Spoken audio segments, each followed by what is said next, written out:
Hello friends, I hope you are doing well. Today we will talk about how to fix or how to solve the problem of storage on the application of Reddit. You will click on settings. Here we click on apps, default apps, app settings. On above you will search about Reddit.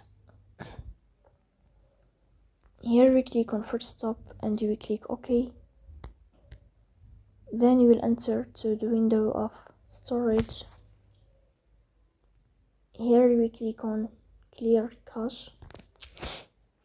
In the end, you will turn off your phone and you will wait a moment to restart your phone again to fix that problem.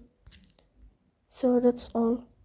Don't forget to support us by like and subscribe.